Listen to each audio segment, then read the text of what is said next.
اہل حدیث ہیں ہم، یہ عزم ہے ہمارا۔ اللہ سبحانہ و تعالیٰ نے واضح طور پر اعلان کر دیا کہ من قتل نفسا بغیر نفس او فساد فی الارض فکانما قتل الناس جمیعا۔ اس آیت کریمہ میں یہ بتایا گیا ہے کہ کوئی شخص ایک آدمی کو قتل کرتا ہے تو اس نے ایک آدمی کی قتل نہیں کی۔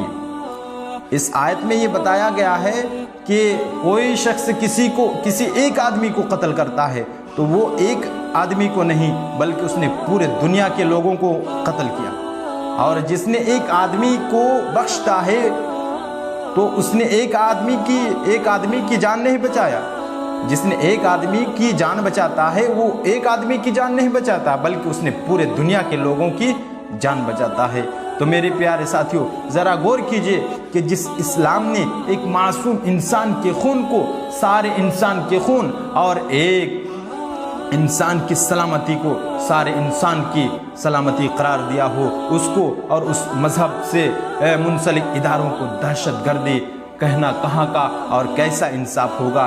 اسی قرآن مجید کے اندر اللہ سبحانہ و تعالیٰ نے دوسرے مقام میں دوسرے جگہ میں ارشاد فرمایا وَلَا تَقْتُلُوا النَّفْسَ الَّتِي حَرَّمَ اللَّهُ إِلَّا بِالْحَقِّ، اور جس کا خون کرنا اللہ سبحانہ و تعالیٰ نے حرام قرار دیا ہو اس کا قتل مت کرو الا بالحق، مگر حق کے ساتھ۔